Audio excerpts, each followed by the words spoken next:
Pada suatu hari, jalanan kota Baghdad dipenuhi para pedagang, pengendara keledai, dan pejalan kaki. Di sebuah persimpangan ramai, seorang penjaga jalan, yang dikenal keras dan sering meminta uang pada rakyat, memberhentikan seorang lelaki miskin bernama Said. Lelaki itu hanya membawa keledainya dengan beban sayur untuk dijual di pasar. Penjaga jalan itu menuduh Said melanggar aturan karena katanya melewati garis larangan. Padahal, tidak ada garis atau tanda apapun di jalan tersebut. Said mencoba menjelaskan, "Tuan, saya hanya lewat jalan ini seperti biasa, tidak ada tanda yang saya langgar." Namun penjaga itu tetap bersikeras. Ia menuntut denda berupa beberapa keping dinar, jumlah yang jelas jauh lebih besar daripada hasil jualan sayur Said seharian. Orang-orang sekitar menyaksikan kejadian itu dengan kesal, tetapi tak berani menentang penjaga jalan. Said hampir menangis karena tahu ia tidak punya uang sebanyak itu. Di saat yang menegangkan itu, Abu Nawas lewat dengan langkah santai, sorban miring di kepala, dan senyum nakal yang khas. Ia melihat kerumunan lalu bertanya, "Ada apa ini? Mengapa seorang rakyat kecil dikerumuni seperti maling padahal hanya membawa sayur?" Penjaga jalan menjawab ketus, "Orang ini melanggar aturan. Ia lewat garis larangan. Aturan tetap aturan, siapa yang melanggar harus membayar." Abu Nawas mengangkat alis. "Garis larangan? Di mana garis itu? Aku tidak melihat apa-apa kecuali debu jalanan." Penjaga itu gusar, "Kau jangan ikut campur, Abu Nawas. Ini urusan kami." Abu Nawas tersenyum licik. "Baik, kalau begitu aku ingin melihat keadilan ditegakkan. Kalau benar ada garis larangan, tunjukkan padaku. Jika kau bisa menunjukkan garis itu, aku sendiri yang akan membayar dendanya. Tapi kalau tidak ada, maka kau yang harus membayar denda karena menuduh rakyat tanpa bukti." Orang-orang terkejut, suasana menjadi hening. Penjaga jalan itu berkeringat. Ia mencoba mencari-cari alasan. Garis itu mungkin sudah hilang tertiup angin atau tertutup debu. Abu Nawas segera menukas, "Oh, jadi garis aturan bisa hilang tertiup angin. Kalau begitu aturanmu bukan hukum, tapi hanya bayangan. Mana mungkin rakyat harus membayar pada sesuatu yang tidak ada." Kerumunan pun tertawa. Said menunduk, berusaha menahan senyum. Penjaga jalan merasa terpojok, tapi Abu Nawas belum selesai. Ia melangkah mendekat dan berkata dengan suara lantang, "Jika kau memaksa rakyat membayar denda untuk garis yang tak terlihat, maka aku menuntutmu sekarang juga membayar denda pada seluruh rakyat karena sudah menghalangi jalan yang jelas-jelas ada. Lihatlah, tubuhmu berdiri di tengah jalan nyata, membuat orang lain terganggu. Mana yang lebih pantas kena tilang, garis yang tak ada, atau dirimu yang menghalangi jalan?" Kerumunan bersorak. Penjaga jalan tidak bisa menjawab, wajahnya merah padam. Abu Nawas lalu berkata, "Pergilah, Said. Jual sayurmu dengan tenang. Hari ini engkau bebas, dan semoga perut keluargamu tidak kosong." Dengan malu, penjaga jalan itu akhirnya pergi terburu-buru, sementara orang-orang bersorak memuji kecerdikan Abu Nawas yang berhasil membela rakyat kecil dari pungutan semena-mena. Hari itu, Said kembali berjalan di pasar setelah diselamatkan Abu Nawas. Namun ternyata penjaga jalan yang merasa dipermalukan menyimpan dendam. Malam harinya, ia menghadap ke istana dan melapor kepada Raja Harun al-Rashid. "Tuan Raja," katanya dengan nada penuh keluhan, "Abu Nawas selalu mencampuri urusan jalan. Ia membuat rakyat tidak lagi menghormati penjaga. Jika terus begini, keamanan jalan Baghdad akan kacau." Raja yang bijak itu mengerutkan dahi. "Apakah benar begitu? Atau kau hanya merasa malu karena kalah bicara?" Penjaga cepat menjawab, "Bukan begitu, tuanku. Demi keadilan, Abu Nawas harus diberi pelajaran." Keesokan harinya, Raja memanggil Abu Nawas ke istana. "Wahai Abu Nawas, aku mendengar kabar engkau membela rakyat miskin yang ditilang penjaga jalan." Abu Nawas menunduk hormat. "Benar, tuanku. Saya hanya tidak ingin rakyat diperas dengan aturan yang tidak jelas." Raja bertanya dengan penuh selidik, lalu bagaimana engkau membuktikan bahwa tuduhan penjaga itu salah? Abu Nawas tersenyum kecil. Sederhana saja, tuanku. Jika hukum benar-benar ada, pasti bisa ditunjukkan dengan jelas. Tidak mungkin hukum hanya berupa angin atau debu. Rakyat tidak boleh dituduh dengan sesuatu yang tidak nyata. Raja terdiam sejenak. Kata-kata itu menusuk logikanya. Namun, untuk menjaga wibawa istana, Raja lalu berkata, kalau begitu, aku ingin menguji kecerdikanmu. Besok pagi, bawalah bukti nyata bahwa rakyat benar-benar tidak salah. Kalau tidak, engkau sendiri yang akan menggantikan denda itu. Kabar ujian dari raja tersebar ke seluruh kota. Orang-orang penasaran bagaimana cara Abu Nawas membuktikan kebenaran rakyat di hadapan raja. Keesokan paginya, istana dipenuhi rakyat. Said pun hadir dengan wajah cemas. Penjaga jalan yang menuduhnya berdiri dengan angkuh, berharap Abu Nawas gagal. Raja duduk di singgasananya dan berkata, Abu Nawas, tunjukkan bukti bahwa rakyat tidak salah. Abu Nawas maju dengan membawa sebuah kendi berisi air jernih. Ia meletakkannya di hadapan raja. Tuanku, lihatlah air ini. Bersih, jernih, tidak bercacat. Inilah hati rakyat polos, apa adanya. Sekarang perhatikan. Ia mengambil segenggam debu jalan, lalu melemparkannya ke kendi. Air pun menjadi keruh. Debu ini adalah tuduhan tanpa bukti. Jika dilemparkan ke air, jadilah keruh. Tetapi apakah air itu salah? Tidak, yang salah adalah tangan yang melemparkan debu. Kerumunan bersorak kagum. Raja mengangguk, matanya berbinar. Abu Nawas melanjutkan, demikian pula rakyat. Mereka berjalan di jalan yang jelas, tetapi penjaga menuduhnya melanggar garis yang tak ada. Rakyat menjadi kotor namanya, padahal hati mereka tetap bersih. Maka yang bersalah bukan rakyat, melainkan penjaga yang melemparkan tuduhan. Raja menoleh ke arah penjaga jalan. Wajah penjaga itu pucat pasi. Ia mencoba membela diri, tuanku, aku hanya menjalankan tugas. Abu Nawas cepat menyela, jika tugasmu menegakkan aturan, tunjukkan aturan yang nyata. Kalau aturanmu hanya berupa bayangan, berarti engkau bukan penjaga hukum, melainkan pencipta ketakutan. Raja Harun al-Rashid akhirnya tertawa. Wahai Abu Nawas, sekali lagi engkau berhasil menunjukkan kecerdikanmu. Engkau benar, hukum tidak boleh samar, apalagi dibuat-buat untuk menindas rakyat. Penjaga jalan ini salah besar. Raja lalu memerintahkan agar penjaga itu diberhentikan dari jabatannya dan diganti dengan orang yang adil. Said menangis haru, sementara rakyat bersorak gembira. Abu Nawas hanya tersenyum sambil berkata pelan, jika hukum tidak melindungi rakyat kecil, maka bukan hukum namanya, melainkan jerat. Dan tugas kita semua adalah memutus jerat itu. Kerumunan pun mengangkat tangan, memuji kecerdikan Abu Nawas yang tidak hanya membuat mereka tertawa, tetapi juga menyelamatkan mereka dari ketidakadilan. Penjaga jalan yang dipecat merasa harga dirinya hancur. Ia pulang dengan amarah membara. Semua ini gara-gara Abu Nawas. Teriaknya di rumah. Aku harus membuatnya jatuh di hadapan raja, kalau tidak aku akan dianggap hina selamanya. Beberapa hari kemudian, ia mendatangi dua orang rekannya yang juga sering mengambil keuntungan dari jalanan. Mereka sepakat membuat rencana busuk, menjebak seorang rakyat kecil, lalu menyalahkan Abu Nawas seakan-akan dialah biang keroknya. Mereka memilih target, seorang pedagang kain dari kampung bernama Jalal. Jalal sedang membawa gulungan kain besar untuk dijual ke Baghdad. Di tengah jalan, ketiga mantan penjaga itu menghadangnya. Berhenti, kau membawa kain curian, kata mereka keras. Jalal terkejut, apa? Tidak, ini kain tenun dari kampung saya sendiri. Saya punya saksi. Namun mereka tak peduli. Mereka menyeret Jalal ke depan istana dan berkata kepada pengawal, Tuanku Raja harus tahu, pedagang ini pencuri. Dan Abu Nawaslah yang mengajarinya cara berbohong agar bisa lolos dari aturan. Kabar itu sampai ke telinga Raja.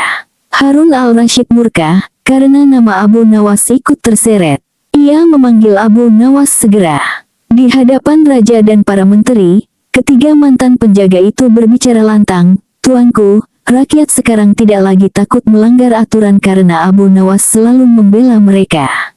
Lihat pedagang ini, ia mencuri kain dan berkata itu miliknya. Pasti akal Abu Nawas yang ada di balik kebohongan ini." Jalal gemetar. Ia tidak tahu harus berkata apa, sebab ia hanyalah pedagang sederhana.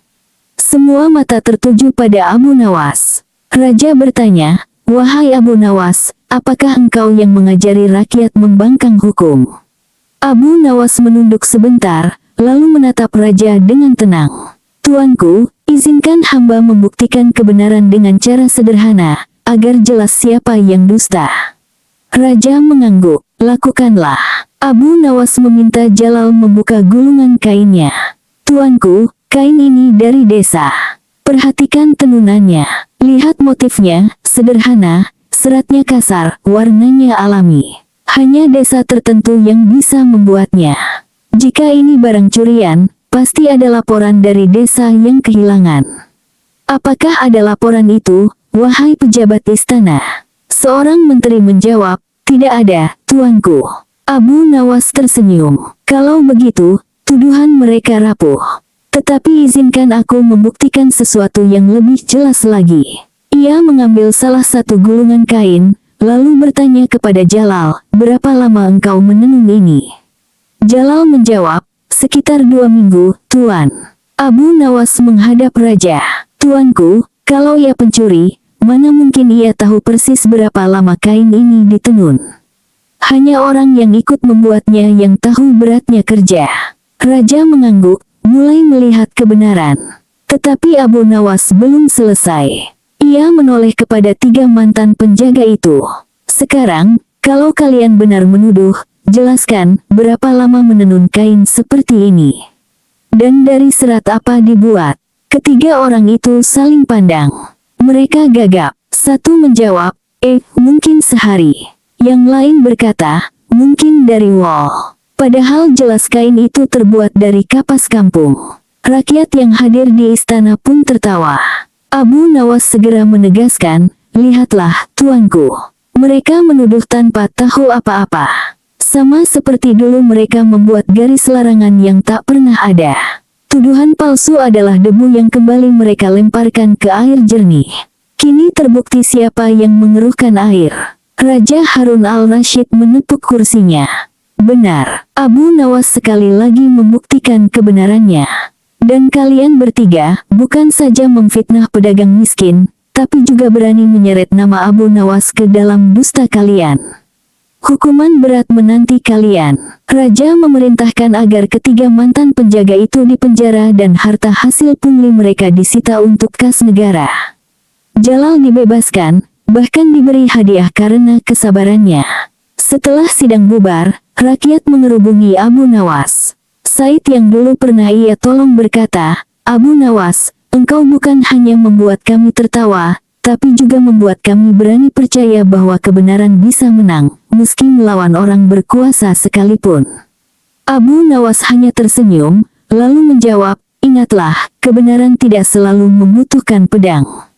Kadang cukup dengan akal sehat, dan sedikit keberanian untuk bicara di depan yang salah." Raja yang mendengar kata-kata itu mengangguk pelan. Dalam hati ia merasa beruntung memiliki Abu Nawas, karena Baghdad tidak hanya dijaga oleh pasukan, tetapi juga oleh kecerdikan. Seorang rakyat sederhana yang berani membela keadilan. Hari mulai senja ketika kerumunan di istana akhirnya bubar. Pedagang kain Jalal pulang dengan wajah cerah, membawa hadiah dari raja dan ucapan syukur yang tak henti keluar dari bibirnya. Said, lelaki miskin yang dulu hampir ditilang, ikut mendekati Abu Nawas. "Wahai Abu Nawas," katanya penuh haru, "jika bukan karena engkau, mungkin aku dan pedagang itu sudah habis diperas. Engkau bukan hanya membela kami, tapi juga menegakkan harga diri rakyat kecil." Abu Nawas menepuk bahu Said. "Ingatlah, Said, orang kecil bukan berarti hina. Yang membuat kita hina adalah ketika kita menyerah pada ketidakadilan. Selama kita berani berkata benar, kita setara dengan siapapun di mata Allah." Sementara itu, Raja Harun al-Rashid berjalan mendekat. Ia memandang Abu Nawas dengan senyum tipis. Wahai sahabatku yang cerdik, engkau selalu membuatku berpikir ulang. Kadang aku khawatir, kata-katamu bisa menggoyahkan wibawa istana. Tetapi semakin lama aku sadar, justru kata-katamu yang menjaga istana dari kezaliman. Abu Nawas merendahkan diri. Tuanku, istana yang tidak mendengar suara rakyat akan roboh lebih cepat daripada tembok yang rapuh. Jika hukum dibuat untuk menindas, maka rakyat akan mencari jalannya sendiri. Tapi bila hukum ditegakkan dengan adil, rakyat akan menjaga istana dengan hati mereka. Kata-kata itu membuat raja terdiam lama. Para menteri yang mendengar pun saling pandang, seakan tersadar bahwa seorang rakyat sederhana bisa menegur mereka dengan kearifan yang tak pernah terpikirkan. Malam itu, raja mengumumkan sebuah keputusan baru. Setiap aturan jalan dan pajak harus dicatat jelas, disampaikan kepada rakyat, dan tidak boleh ada satupun penjaga yang menuduh tanpa bukti nyata. Jika ada yang melanggar, maka rakyat berhak melapor langsung ke istana. Rakyat Baghdad bersorak gembira ketika mendengar keputusan itu. Bagi mereka, ini adalah kemenangan. Bukan hanya karena Abu Nawas berhasil membela orang yang ditilang tidak adil, tapi karena sejak hari itu mereka tahu suara mereka tidak lagi bisa dibungkam. Di tengah kegembiraan itu, Abu Nawas berjalan pulang dengan langkah santai. Seorang anak kecil berlari mendekatinya sambil bertanya polos, "Wahai Abu Nawas, mengapa engkau selalu berani melawan orang-orang kuat?" Abu Nawas tertawa kecil, lalu menunduk dan menjawab, "Nak, orang kuat tidak selalu benar. Dan orang kecil tidak selalu salah. Jika kau melihat sesuatu yang tidak adil, jangan diam. Bicara dengan jujur, walaupun suaramu kecil. Karena suara kecil yang benar, lebih keras daripada teriakan kebohongan." Anak kecil itu tersenyum lebar, seolah menyimpan pesan itu di hatinya. Baghdad malam itu terasa lebih tenang. Lentera-lentera jalan menyala, pasar mulai sepi, dan udara penuh kesejukan. Namun dari setiap rumah rakyat, dari Said hingga Jalal, dari para pedagang kecil hingga para ibu rumah tangga, ada satu nama yang selalu disebut penuh rasa syukur, Abu Nawas, si cerdik yang menjadikan keadilan bukan sekadar kata, tapi kenyataan. Pada suatu hari, jalanan kota Baghdad dipenuhi para pedagang, pengendara keledai, dan pejalan kaki. Di sebuah persimpangan ramai, seorang penjaga jalan, yang dikenal keras dan sering meminta uang pada rakyat, memberhentikan seorang lelaki miskin bernama Said. Lelaki itu hanya membawa keledainya dengan beban sayur untuk dijual di pasar. Penjaga jalan itu menuduh Said melanggar aturan karena katanya melewati garis larangan. Padahal, tidak ada garis atau tanda apapun di jalan tersebut. Said mencoba menjelaskan, "Tuan, saya hanya lewat jalan ini seperti biasa, tidak ada tanda yang saya langgar." Namun penjaga itu tetap bersikeras. Ia menuntut denda berupa beberapa keping dinar, jumlah yang jelas jauh lebih besar daripada hasil jualan sayur Said seharian. Orang-orang sekitar menyaksikan kejadian itu dengan kesal, tetapi tak berani menentang penjaga jalan. Said hampir menangis karena tahu ia tidak punya uang sebanyak itu. Di saat yang menegangkan itu, Abu Nawas lewat dengan langkah santai, sorban miring di kepala, dan senyum nakal yang khas. Ia melihat kerumunan lalu bertanya, "Ada apa ini? Mengapa seorang rakyat kecil dikerumuni seperti maling padahal hanya membawa sayur?" Penjaga jalan menjawab ketus, "Orang ini melanggar aturan. Ia lewat garis larangan. Aturan tetap aturan, siapa yang melanggar harus membayar." Abu Nawas mengangkat alis. "Garis larangan? Di mana garis itu? Aku tidak melihat apa-apa kecuali debu jalanan." Penjaga itu gusar. "Kau jangan ikut campur, Abu Nawas. Ini urusan kami." Abu Nawas tersenyum licik. "Baik, kalau begitu aku ingin melihat keadilan ditegakkan. Kalau benar ada garis larangan, tunjukkan padaku. Jika kau bisa menunjukkan garis itu, aku sendiri yang akan membayar dendanya. Tapi kalau tidak ada, maka kau yang harus membayar denda karena menuduh rakyat tanpa bukti." Orang-orang terkejut, suasana menjadi hening. Penjaga jalan itu berkeringat. Ia mencoba mencari-cari alasan. Garis itu mungkin sudah hilang tertiup angin atau tertutup debu. Abu Nawas segera menukas, "Oh, jadi garis aturan bisa hilang tertiup angin. Kalau begitu aturanmu bukan hukum, tapi hanya bayangan. Mana mungkin rakyat harus membayar pada sesuatu yang tidak ada." Kerumunan pun tertawa. Said menunduk, berusaha menahan senyum. Penjaga jalan merasa terpojok, tapi Abu Nawas belum selesai. Ia melangkah mendekat dan berkata dengan suara lantang, "Jika kau memaksa rakyat membayar denda untuk garis yang tak terlihat, maka aku menuntutmu sekarang juga membayar denda pada seluruh rakyat karena sudah menghalangi jalan yang jelas-jelas ada. Lihatlah, tubuhmu berdiri di tengah jalan nyata, membuat orang lain terganggu. Mana yang lebih pantas kena tilang, garis yang tak ada, atau dirimu yang menghalangi jalan?" Kerumunan bersorak. Penjaga jalan tidak bisa menjawab, wajahnya merah padam. Abu Nawas lalu berkata, "Pergilah, Said. Jual sayurmu dengan tenang. Hari ini engkau bebas, dan semoga perut keluargamu tidak kosong." Dengan malu, penjaga jalan itu akhirnya pergi terburu-buru, sementara orang-orang bersorak memuji kecerdikan Abu Nawas yang berhasil membela rakyat kecil dari pungutan semena-mena. Hari itu, Said kembali berjalan di pasar setelah diselamatkan Abu Nawas. Namun ternyata penjaga jalan yang merasa dipermalukan menyimpan dendam. Malam harinya, ia menghadap ke istana dan melapor kepada Raja Harun al-Rashid. "Tuan Raja," katanya dengan nada penuh keluhan, "Abu Nawas selalu mencampuri urusan jalan. Ia membuat rakyat tidak lagi menghormati penjaga. Jika terus begini, keamanan jalan Baghdad akan kacau." Raja yang bijak itu mengerutkan dahi. "Apakah benar begitu? Atau kau hanya merasa malu karena kalah bicara?" Penjaga cepat menjawab, "Bukan begitu, tuanku. Demi keadilan, Abu Nawas harus diberi pelajaran." Keesokan harinya, Raja memanggil Abu Nawas ke istana. "Wahai Abu Nawas, aku mendengar kabar engkau membela rakyat miskin yang ditilang penjaga jalan." Abu Nawas menunduk hormat. "Benar, tuanku. Saya hanya tidak ingin rakyat diperas dengan aturan yang tidak jelas." Raja bertanya dengan penuh selidik, "Lalu bagaimana engkau membuktikan bahwa tuduhan penjaga itu salah?" Abu Nawas tersenyum kecil. "Sederhana saja, tuanku. Jika hukum benar-benar ada, pasti bisa ditunjukkan dengan jelas. Tidak mungkin hukum hanya berupa angin atau debu. Rakyat tidak boleh dituduh dengan sesuatu yang tidak nyata."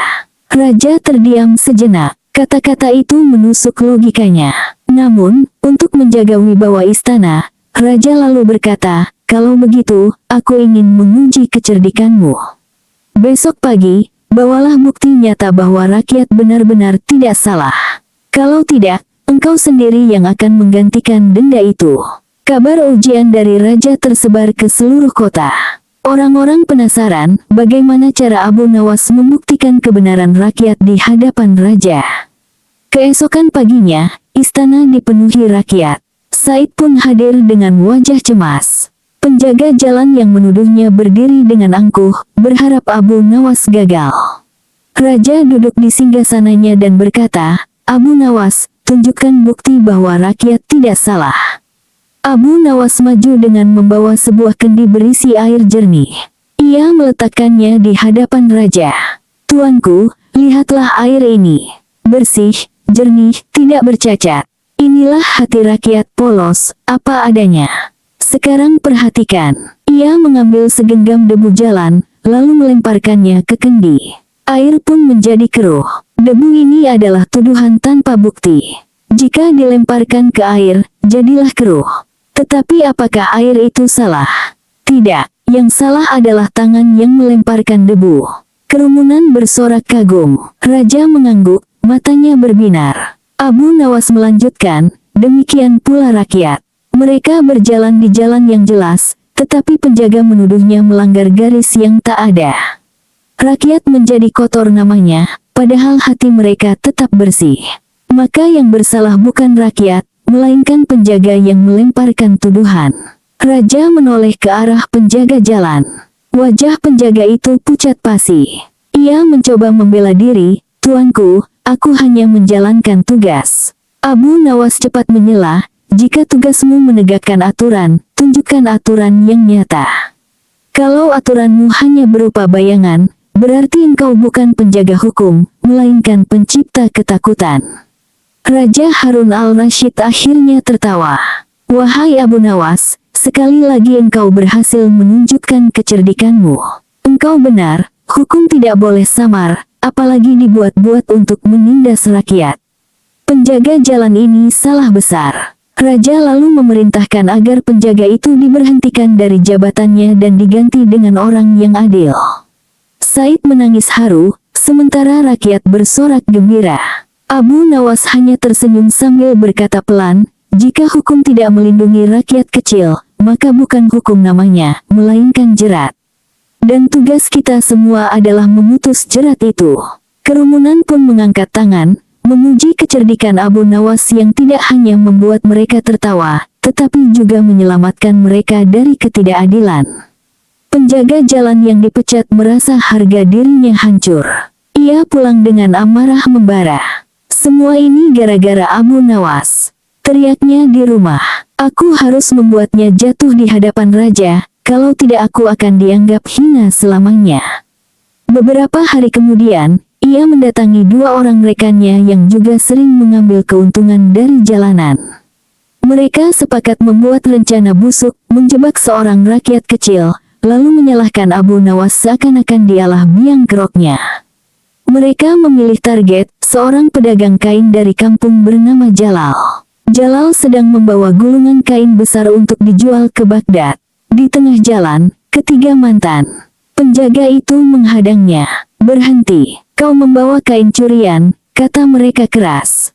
Jalal terkejut, "Apa? Tidak, ini kain tenun dari kampung saya sendiri. Saya punya saksi." Namun mereka tak peduli. Mereka menyeret Jalal ke depan istana dan berkata kepada pengawal, "Tuanku raja harus tahu, pedagang ini pencuri." Dan Abu Nawaslah yang mengajarinya cara berbohong agar bisa lolos dari aturan. Kabar itu sampai ke telinga raja. Harun al-Rashid murka, karena nama Abu Nawas ikut terseret. Ia memanggil Abu Nawas segera. Di hadapan raja dan para menteri, ketiga mantan penjaga itu berbicara lantang, "Tuanku, rakyat sekarang tidak lagi takut melanggar aturan karena Abu Nawas selalu membela mereka. Lihat pedagang ini, ia mencuri kain dan berkata itu miliknya.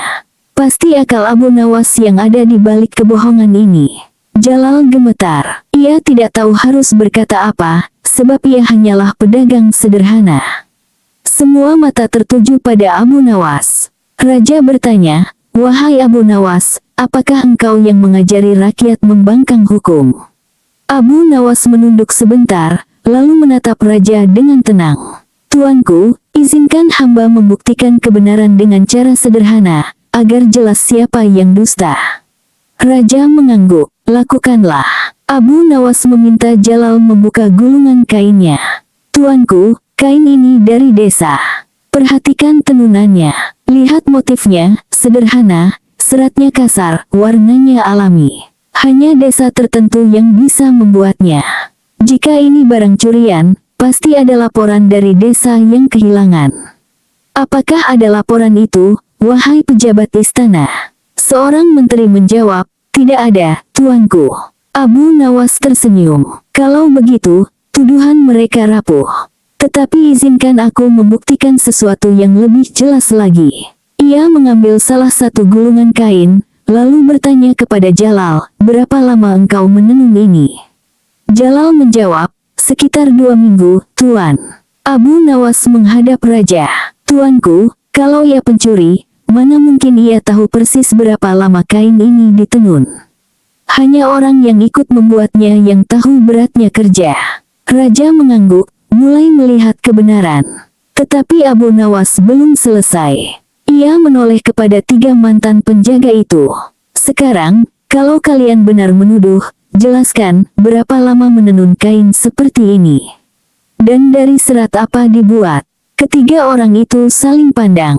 Mereka gagap. Satu menjawab, "Mungkin sehari." Yang lain berkata, "Mungkin dari wol." Padahal jelas kain itu terbuat dari kapas kampung. Rakyat yang hadir di istana pun tertawa. Abu Nawas segera menegaskan, "Lihatlah, tuanku. Mereka menuduh tanpa tahu apa-apa. Sama seperti dulu mereka membuat garis larangan yang tak pernah ada. Tuduhan palsu adalah debu yang kembali mereka lemparkan ke air jernih. Kini terbukti siapa yang mengeruhkan air." Raja Harun al-Rashid menepuk kursinya. "Benar, Abu Nawas sekali lagi membuktikan kebenarannya. Dan kalian bertiga, bukan saja memfitnah pedagang miskin, tapi juga berani menyeret nama Abu Nawas ke dalam dusta kalian. Hukuman berat menanti kalian." Raja memerintahkan agar ketiga mantan penjaga itu dipenjara dan harta hasil pungli mereka disita untuk kas negara. Jalal dibebaskan, bahkan diberi hadiah karena kesabarannya.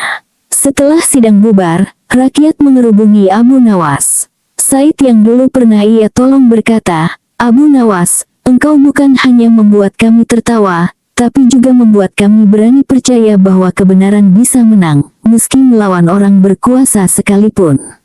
Abu Nawas hanya tersenyum, lalu menjawab, "Ingatlah, kebenaran tidak selalu membutuhkan pedang. Kadang cukup dengan akal sehat, dan sedikit keberanian untuk bicara di depan yang salah." Raja yang mendengar kata-kata itu mengangguk pelan.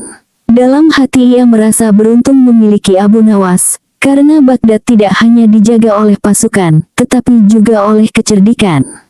Seorang rakyat sederhana yang berani membela keadilan. Hari mulai senja ketika kerumunan di istana akhirnya bubar. Pedagang kain Jalal pulang dengan wajah cerah, membawa hadiah dari raja dan ucapan syukur yang tak henti keluar dari bibirnya. Said, lelaki miskin yang dulu hampir ditilang, ikut mendekati Abu Nawas. "Wahai Abu Nawas," katanya penuh haru, "jika bukan karena engkau, mungkin aku dan pedagang itu sudah habis diperas.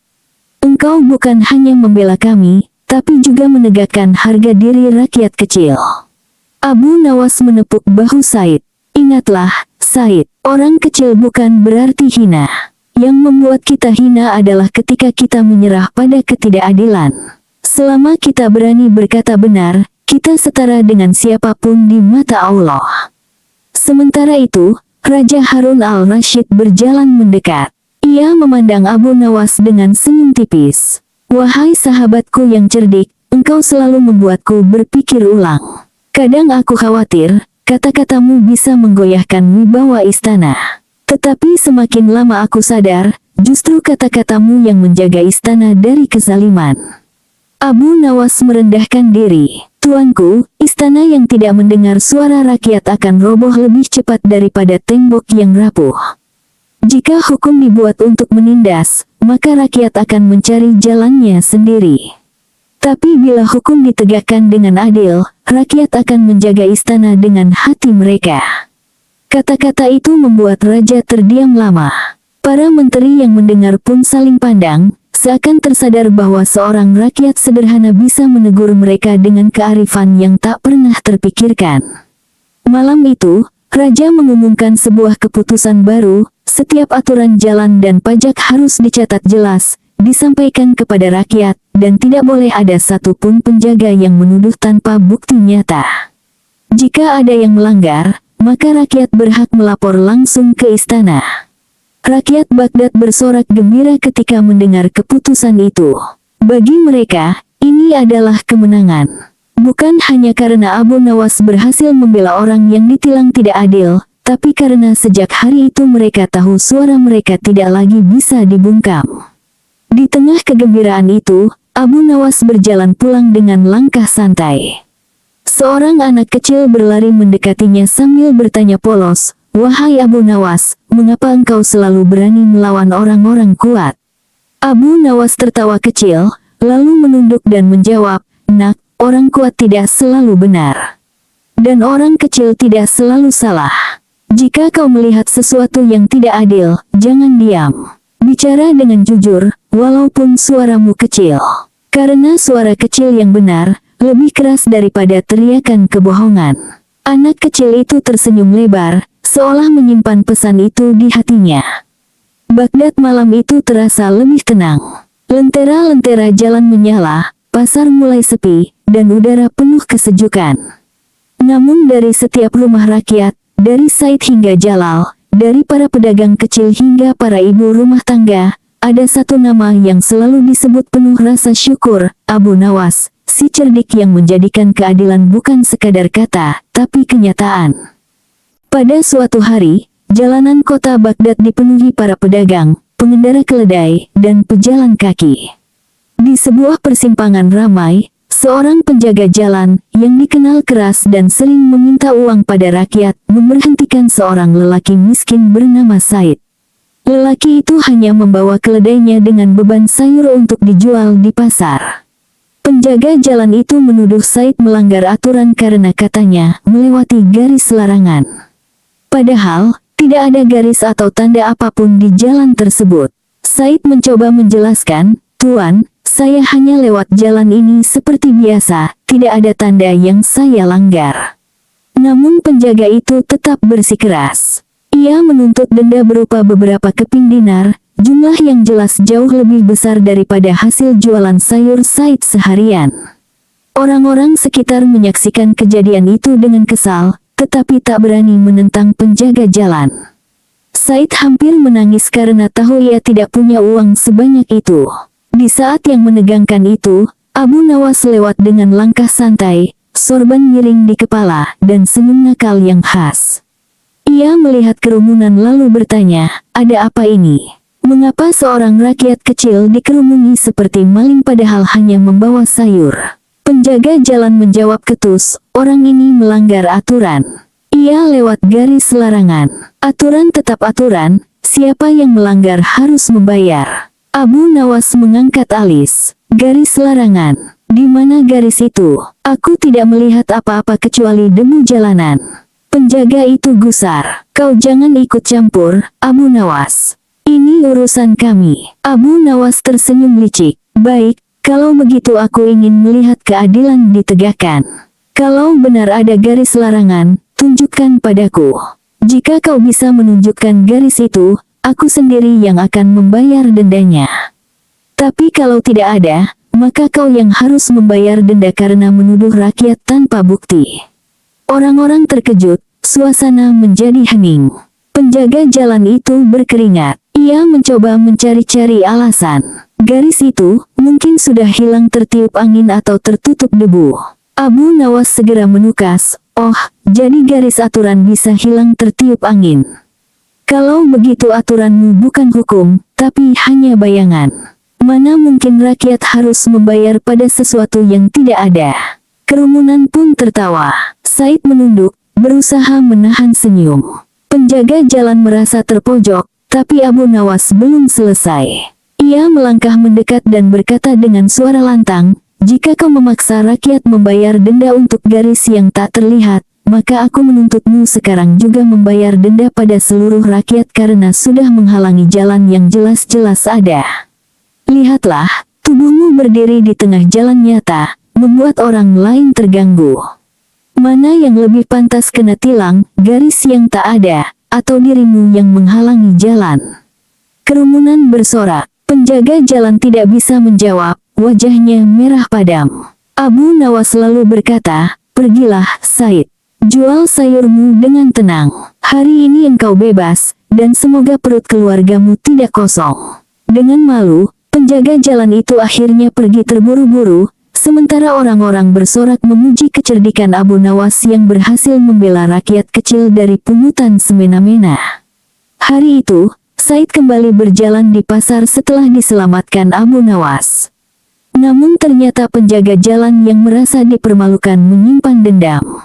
Malam harinya, ia menghadap ke istana dan melapor kepada Raja Harun al-Rashid. "Tuan Raja," katanya dengan nada penuh keluhan, "Abu Nawas selalu mencampuri urusan jalan. Ia membuat rakyat tidak lagi menghormati penjaga. Jika terus begini, keamanan jalan Baghdad akan kacau." Raja yang bijak itu mengerutkan dahi. "Apakah benar begitu? Atau kau hanya merasa malu karena kalah bicara?" Penjaga cepat menjawab, "Bukan begitu, tuanku. Demi keadilan, Abu Nawas harus diberi pelajaran." Keesokan harinya, Raja memanggil Abu Nawas ke istana. Wahai Abu Nawas, aku mendengar kabar engkau membela rakyat miskin yang ditilang penjaga jalan. Abu Nawas menunduk hormat. Benar, tuanku. Saya hanya tidak ingin rakyat diperas dengan aturan yang tidak jelas. Raja bertanya dengan penuh selidik, lalu bagaimana engkau membuktikan bahwa tuduhan penjaga itu salah? Abu Nawas tersenyum kecil. Sederhana saja, tuanku. Jika hukum benar-benar ada, pasti bisa ditunjukkan dengan jelas. Tidak mungkin hukum hanya berupa angin atau debu. Rakyat tidak boleh dituduh dengan sesuatu yang tidak nyata. Raja terdiam sejenak. Kata-kata itu menusuk logikanya. Namun, untuk menjaga wibawa istana, Raja lalu berkata, kalau begitu, aku ingin menguji kecerdikanmu. Besok pagi, bawalah bukti nyata bahwa rakyat benar-benar tidak salah. Kalau tidak, engkau sendiri yang akan menggantikan denda itu. Kabar ujian dari Raja tersebar ke seluruh kota. Orang-orang penasaran bagaimana cara Abu Nawas membuktikan kebenaran rakyat di hadapan Raja. Keesokan paginya, istana dipenuhi rakyat. Said pun hadir dengan wajah cemas. Penjaga jalan yang menuduhnya berdiri dengan angkuh, berharap Abu Nawas gagal. Raja duduk di singgasananya dan berkata, Abu Nawas, tunjukkan bukti bahwa rakyat tidak salah. Abu Nawas maju dengan membawa sebuah kendi berisi air jernih. Ia meletakkannya di hadapan Raja. Tuanku, lihatlah air ini. Bersih, jernih, tidak bercacat. Inilah hati rakyat polos, apa adanya. Sekarang perhatikan. Ia mengambil segenggam debu jalan, lalu melemparkannya ke kendi. Air pun menjadi keruh. Debu ini adalah tuduhan tanpa bukti. Jika dilemparkan ke air, jadilah keruh. Tetapi apakah air itu salah? Tidak, yang salah adalah tangan yang melemparkan debu. Kerumunan bersorak kagum. Raja mengangguk, matanya berbinar. Abu Nawas melanjutkan, demikian pula rakyat. Mereka berjalan di jalan yang jelas, tetapi penjaga menuduhnya melanggar garis yang tak ada. Rakyat menjadi kotor namanya, padahal hati mereka tetap bersih. Maka yang bersalah bukan rakyat, melainkan penjaga yang melemparkan tuduhan. Raja menoleh ke arah penjaga jalan. Wajah penjaga itu pucat pasi. Ia mencoba membela diri, tuanku, aku hanya menjalankan tugas. Abu Nawas cepat menyela, jika tugasmu menegakkan aturan, tunjukkan aturan yang nyata. Kalau aturanmu hanya berupa bayangan, berarti engkau bukan penjaga hukum, melainkan pencipta ketakutan. Raja Harun al-Rashid akhirnya tertawa. Wahai Abu Nawas, sekali lagi engkau berhasil menunjukkan kecerdikanmu. Engkau benar, hukum tidak boleh samar, apalagi dibuat-buat untuk menindas rakyat. Penjaga jalan ini salah besar. Raja lalu memerintahkan agar penjaga itu diberhentikan dari jabatannya dan diganti dengan orang yang adil. Said menangis haru, sementara rakyat bersorak gembira. Abu Nawas hanya tersenyum sambil berkata pelan, jika hukum tidak melindungi rakyat kecil, maka bukan hukum namanya, melainkan jerat. Dan tugas kita semua adalah memutus jerat itu. Kerumunan pun mengangkat tangan, memuji kecerdikan Abu Nawas yang tidak hanya membuat mereka tertawa, tetapi juga menyelamatkan mereka dari ketidakadilan. Penjaga jalan yang dipecat merasa harga dirinya hancur. Ia pulang dengan amarah membara. Semua ini gara-gara Abu Nawas. Teriaknya di rumah. Aku harus membuatnya jatuh di hadapan raja, kalau tidak aku akan dianggap hina selamanya. Beberapa hari kemudian, ia mendatangi dua orang rekannya yang juga sering mengambil keuntungan dari jalanan. Mereka sepakat membuat rencana busuk, menjebak seorang rakyat kecil, lalu menyalahkan Abu Nawas seakan-akan dialah biang keroknya. Mereka memilih target, seorang pedagang kain dari kampung bernama Jalal. Jalal sedang membawa gulungan kain besar untuk dijual ke Baghdad. Di tengah jalan, ketiga mantan penjaga itu menghadangnya. Berhenti, kau membawa kain curian, kata mereka keras. Jalal terkejut, apa? Tidak, ini kain tenun dari kampung saya sendiri. Saya punya saksi. Namun mereka tak peduli. Mereka menyeret Jalal ke depan istana dan berkata kepada pengawal, Tuanku Raja harus tahu, pedagang ini pencuri. Dan Abu Nawaslah yang mengajarinya cara berbohong agar bisa lolos dari aturan. Kabar itu sampai ke telinga Raja. Harun al-Rashid murka, karena nama Abu Nawas ikut terseret. Ia memanggil Abu Nawas segera. Di hadapan Raja dan para menteri, ketiga mantan penjaga itu berbicara lantang, "Tuanku, rakyat sekarang tidak lagi takut melanggar aturan karena Abu Nawas selalu membela mereka. Lihat pedagang ini, ia mencuri kain dan berkata itu miliknya. Pasti akal Abu Nawas yang ada di balik kebohongan ini." Jalal gemetar. Ia tidak tahu harus berkata apa, sebab ia hanyalah pedagang sederhana. Semua mata tertuju pada Abu Nawas. Raja bertanya, "Wahai Abu Nawas, apakah engkau yang mengajari rakyat membangkang hukum?" Abu Nawas menunduk sebentar, lalu menatap Raja dengan tenang. "Tuanku, izinkan hamba membuktikan kebenaran dengan cara sederhana, agar jelas siapa yang dusta." Raja mengangguk. "Lakukanlah." Abu Nawas meminta Jalal membuka gulungan kainnya. "Tuanku, kain ini dari desa. Perhatikan tenunannya. Lihat motifnya, sederhana, seratnya kasar, warnanya alami. Hanya desa tertentu yang bisa membuatnya. Jika ini barang curian, pasti ada laporan dari desa yang kehilangan." "Apakah ada laporan itu, wahai pejabat istana?" Seorang menteri menjawab, "Tidak ada, tuanku." Abu Nawas tersenyum. "Kalau begitu, tuduhan mereka rapuh. Tetapi izinkan aku membuktikan sesuatu yang lebih jelas lagi." Ia mengambil salah satu gulungan kain, lalu bertanya kepada Jalal, "Berapa lama engkau menenun ini?" Jalal menjawab, "Sekitar 2 minggu, Tuan." Abu Nawas menghadap Raja. "Tuanku, kalau ia pencuri, mana mungkin ia tahu persis berapa lama kain ini ditenun? Hanya orang yang ikut membuatnya yang tahu beratnya kerja." Raja mengangguk, mulai melihat kebenaran. Tetapi Abu Nawas belum selesai. Ia menoleh kepada 3 mantan penjaga itu. "Sekarang, kalau kalian benar menuduh, jelaskan berapa lama menenun kain seperti ini. Dan dari serat apa dibuat?" Ketiga orang itu saling pandang. Mereka gagap. Satu menjawab, "Mungkin sehari." Yang lain berkata, "Mungkin dari wol." Padahal jelas kain itu terbuat dari kapas kampung. Rakyat yang hadir di istana pun tertawa. Abu Nawas segera menegaskan, "Lihatlah, tuanku. Mereka menuduh tanpa tahu apa-apa. Sama seperti dulu mereka membuat garis larangan yang tak pernah ada. Tuduhan palsu adalah debu yang kembali mereka lemparkan ke air jernih. Kini terbukti siapa yang mengeruhkan air." Raja Harun al-Rashid menepuk kursinya. "Benar." Abu Nawas sekali lagi membuktikan kebenarannya. "Dan kalian bertiga, bukan saja memfitnah pedagang miskin, tapi juga berani menyeret nama Abu Nawas ke dalam dusta kalian. Hukuman berat menanti kalian."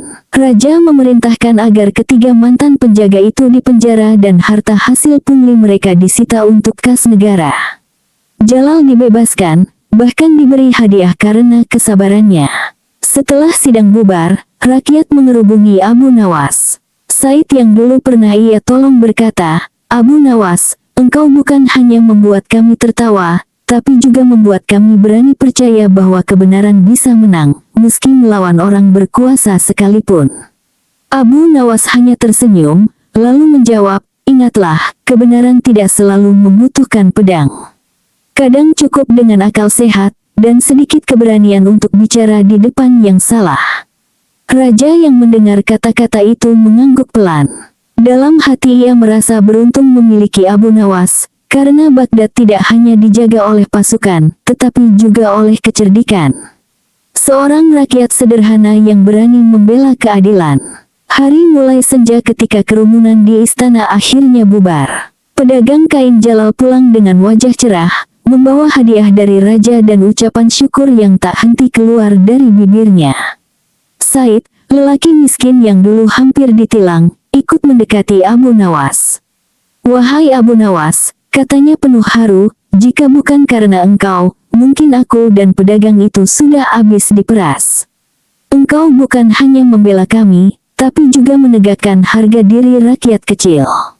Abu Nawas menepuk bahu Said. "Ingatlah, Said, orang kecil bukan berarti hina. Yang membuat kita hina adalah ketika kita menyerah pada ketidakadilan. Selama kita berani berkata benar, kita setara dengan siapapun di mata Allah. Sementara itu, Raja Harun al-Rasyid berjalan mendekat.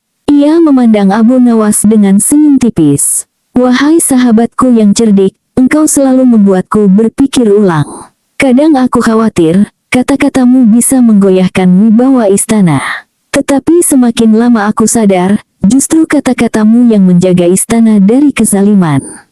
Abu Nawas merendahkan diri. Tuanku, istana yang tidak mendengar suara rakyat akan roboh lebih cepat daripada tembok yang rapuh. Jika hukum dibuat untuk menindas, maka rakyat akan mencari jalannya sendiri. Tapi bila hukum ditegakkan dengan adil, rakyat akan menjaga istana dengan hati mereka. Kata-kata itu membuat raja terdiam lama. Para menteri yang mendengar pun saling pandang, seakan tersadar bahwa seorang rakyat sederhana bisa menegur mereka dengan kearifan yang tak pernah terpikirkan. Malam itu, raja mengumumkan sebuah keputusan baru, setiap aturan jalan dan pajak harus dicatat jelas, disampaikan kepada rakyat, dan tidak boleh ada satupun penjaga yang menuduh tanpa bukti nyata. Jika ada yang melanggar, maka rakyat berhak melapor langsung ke istana. Rakyat Baghdad bersorak gembira ketika mendengar keputusan itu. Bagi mereka, ini adalah kemenangan. Bukan hanya karena Abu Nawas berhasil membela orang yang ditilang tidak adil, tapi karena sejak hari itu mereka tahu suara mereka tidak lagi bisa dibungkam. Di tengah kegembiraan itu, Abu Nawas berjalan pulang dengan langkah santai. Seorang anak kecil berlari mendekatinya sambil bertanya polos, "Wahai Abu Nawas, mengapa engkau selalu berani melawan orang-orang kuat?" Abu Nawas tertawa kecil, lalu menunduk dan menjawab, "Nak, orang kuat tidak selalu benar. Dan orang kecil tidak selalu salah. Jika kau melihat sesuatu yang tidak adil, jangan diam. Bicara dengan jujur, walaupun suaramu kecil. Karena suara kecil yang benar, lebih keras daripada teriakan kebohongan." Anak kecil itu tersenyum lebar, seolah menyimpan pesan itu di hatinya. Baghdad malam itu terasa lebih tenang. Lentera-lentera jalan menyala, pasar mulai sepi, dan udara penuh kesejukan. Namun dari setiap rumah rakyat, dari Said hingga Jalal, dari para pedagang kecil hingga para ibu rumah tangga, ada satu nama yang selalu disebut penuh rasa syukur, Abu Nawas, si cerdik yang menjadikan keadilan bukan sekadar kata, tapi kenyataan. Pada suatu hari, jalanan kota Baghdad dipenuhi para pedagang, pengendara keledai, dan pejalan kaki. Di sebuah persimpangan ramai, seorang penjaga jalan, yang dikenal keras dan sering meminta uang pada rakyat, memberhentikan seorang lelaki miskin bernama Said. Lelaki itu hanya membawa keledainya dengan beban sayur untuk dijual di pasar. Penjaga jalan itu menuduh Said melanggar aturan karena katanya melewati garis larangan. Padahal, tidak ada garis atau tanda apapun di jalan tersebut. Said mencoba menjelaskan, "Tuan, saya hanya lewat jalan ini seperti biasa, tidak ada tanda yang saya langgar." Namun penjaga itu tetap bersikeras. Ia menuntut denda berupa beberapa keping dinar, jumlah yang jelas jauh lebih besar daripada hasil jualan sayur Said seharian. Orang-orang sekitar menyaksikan kejadian itu dengan kesal, tetapi tak berani menentang penjaga jalan. Said hampir menangis karena tahu ia tidak punya uang sebanyak itu. Di saat yang menegangkan itu, Abu Nawas lewat dengan langkah santai, sorban miring di kepala, dan senyum nakal yang khas. Ia melihat kerumunan lalu bertanya, "Ada apa ini? Mengapa seorang rakyat kecil dikerumuni seperti maling padahal hanya membawa sayur?" Penjaga jalan menjawab ketus, "Orang ini melanggar aturan.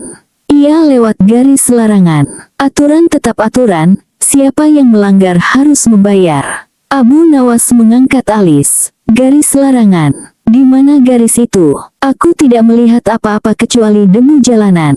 Penjaga itu gusar. "Kau jangan ikut campur, Abu Nawas.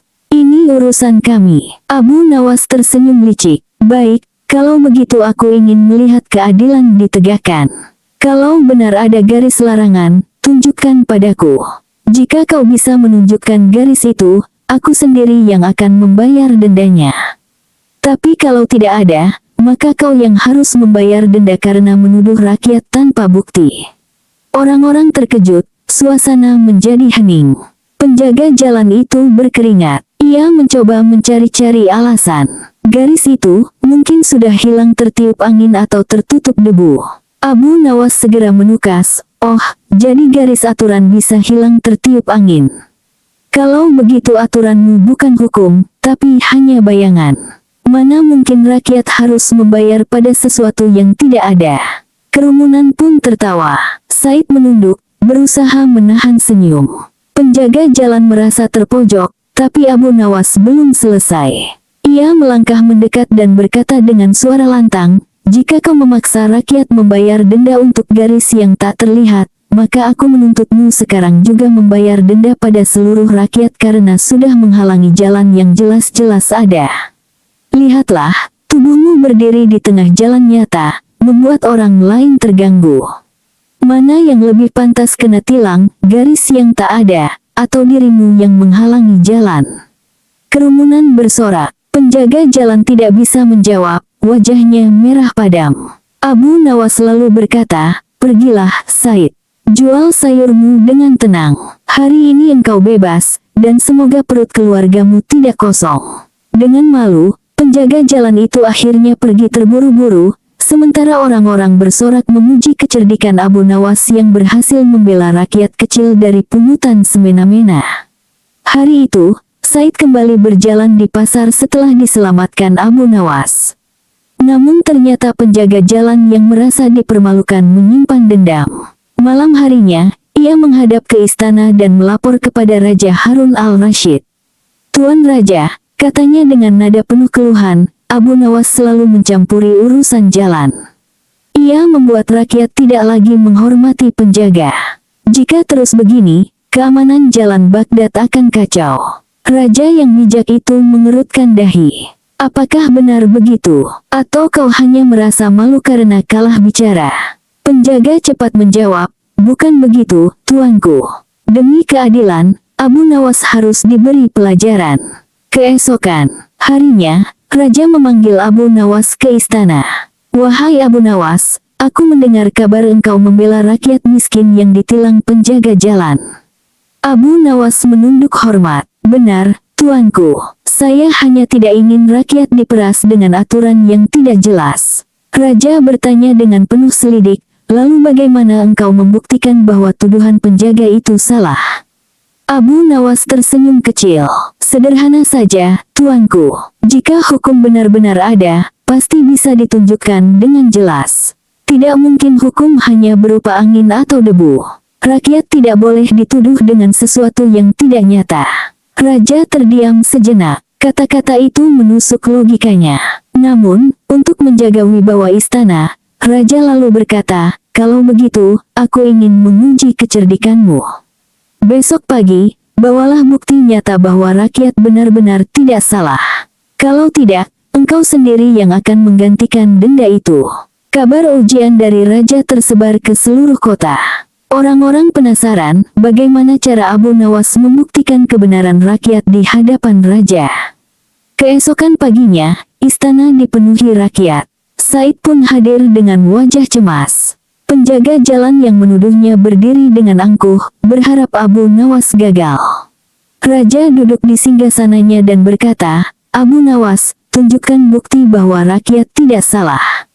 Abu Nawas maju dengan membawa sebuah kendi berisi air jernih. Ia meletakkannya di hadapan Raja.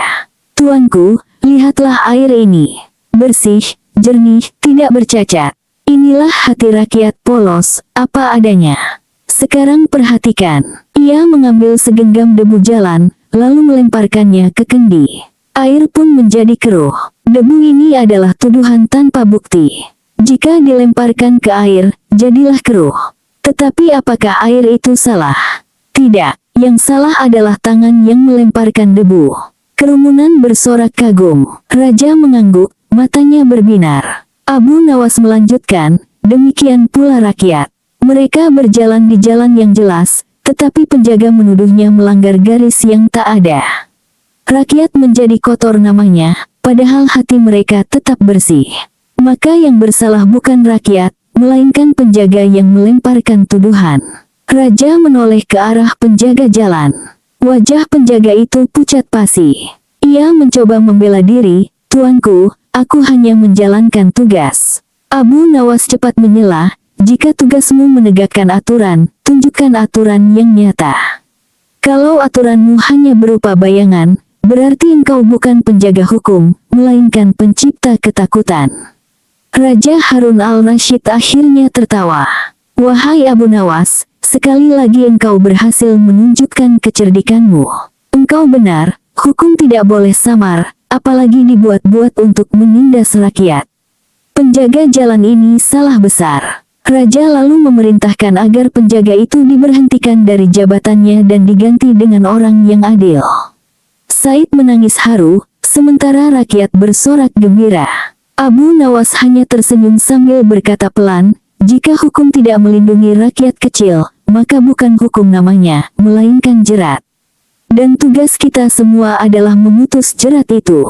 Kerumunan pun mengangkat tangan, memuji kecerdikan Abu Nawas yang tidak hanya membuat mereka tertawa, tetapi juga menyelamatkan mereka dari ketidakadilan.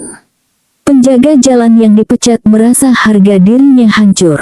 Ia pulang dengan amarah membara. "Semua ini gara-gara Abu Nawas," teriaknya di rumah.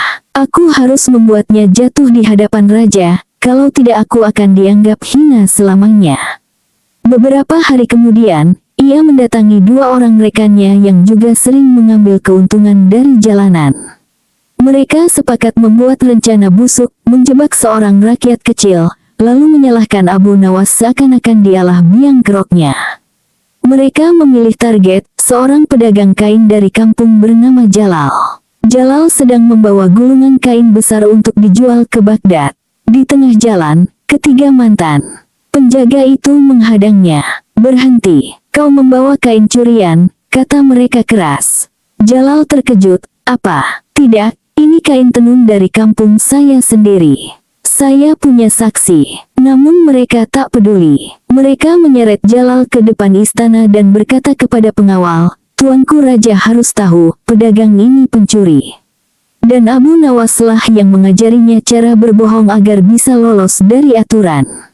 Kabar itu sampai ke telinga raja. Harun al-Rashid murka, karena nama Abu Nawas ikut terseret. Ia memanggil Abu Nawas segera. Di hadapan raja dan para menteri, ketiga mantan penjaga itu berbicara lantang, "Tuanku, rakyat sekarang tidak lagi takut melanggar aturan karena Abu Nawas selalu membela mereka. Lihat pedagang ini, ia mencuri kain dan berkata itu miliknya. Pasti akal Abu Nawas yang ada di balik kebohongan ini." Jalal gemetar. Ia tidak tahu harus berkata apa, sebab ia hanyalah pedagang sederhana. Semua mata tertuju pada Abu Nawas. Raja bertanya, "Wahai Abu Nawas, apakah engkau yang mengajari rakyat membangkang hukum?" Abu Nawas menunduk sebentar, lalu menatap raja dengan tenang. "Tuanku, izinkan hamba membuktikan kebenaran dengan cara sederhana, agar jelas siapa yang dusta." Raja mengangguk. "Lakukanlah." Abu Nawas meminta Jalal membuka gulungan kainnya. "Tuanku, kain ini dari desa. Perhatikan tenunannya. Lihat motifnya, sederhana, seratnya kasar, warnanya alami. Hanya desa tertentu yang bisa membuatnya. Jika ini barang curian, pasti ada laporan dari desa yang kehilangan." "Apakah ada laporan itu, wahai pejabat istana?" Seorang menteri menjawab, "Tidak ada, tuanku." Abu Nawas tersenyum. "Kalau begitu, tuduhan mereka rapuh. Tetapi izinkan aku membuktikan sesuatu yang lebih jelas lagi." Ia mengambil salah satu gulungan kain, lalu bertanya kepada Jalal, "Berapa lama engkau menenun ini?" Jalal menjawab, "Sekitar 2 minggu, Tuan." Abu Nawas menghadap raja. "Tuanku, kalau ia pencuri, mana mungkin ia tahu persis berapa lama kain ini ditenun. Hanya orang yang ikut membuatnya yang tahu beratnya kerja." Raja mengangguk, mulai melihat kebenaran. Tetapi Abu Nawas belum selesai. Ia menoleh kepada 3 mantan penjaga itu. "Sekarang, kalau kalian benar menuduh, jelaskan, berapa lama menenun kain seperti ini? Dan dari serat apa dibuat? Ketiga orang itu saling pandang. Mereka gagap. Satu menjawab, mungkin sehari.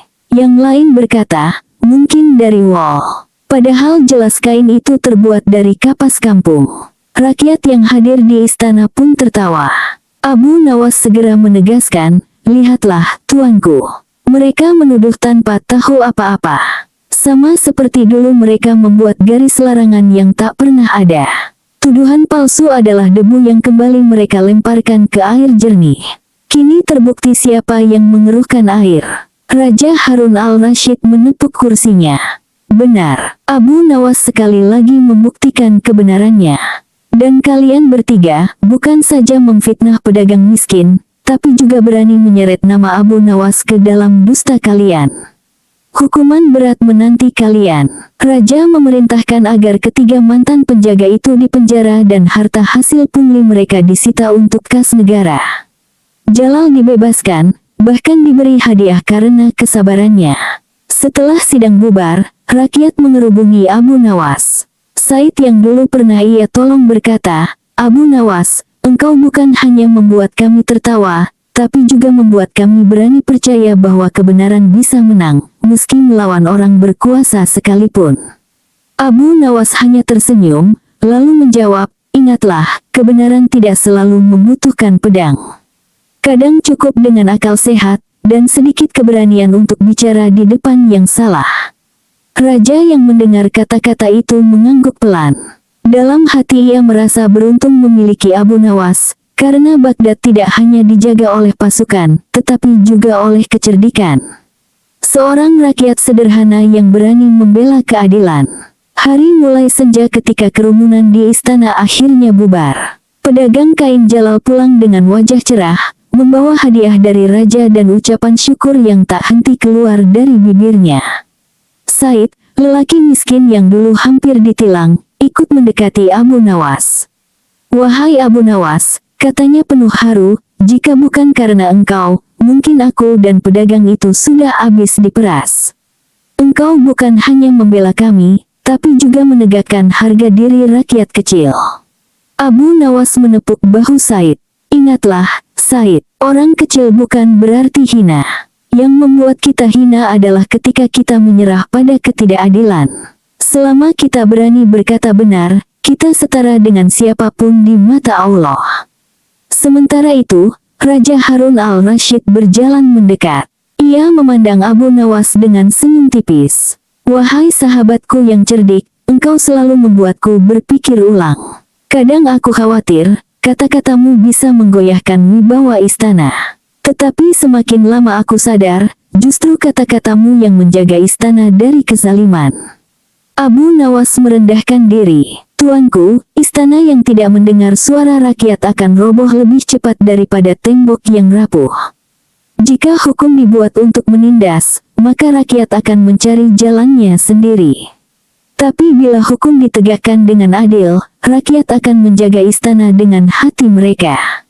Kata-kata itu membuat raja terdiam lama.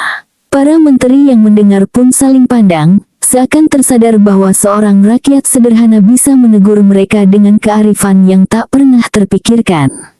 Malam itu, raja mengumumkan sebuah keputusan baru, setiap aturan jalan dan pajak harus dicatat jelas, disampaikan kepada rakyat, dan tidak boleh ada satupun penjaga yang menuduh tanpa bukti nyata. Jika ada yang melanggar, maka rakyat berhak melapor langsung ke istana. Rakyat Baghdad bersorak gembira ketika mendengar keputusan itu. Bagi mereka, ini adalah kemenangan. Bukan hanya karena Abu Nawas berhasil membela orang yang ditilang tidak adil, tapi karena sejak hari itu mereka tahu suara mereka tidak lagi bisa dibungkam. Di tengah kegembiraan itu, Abu Nawas berjalan pulang dengan langkah santai.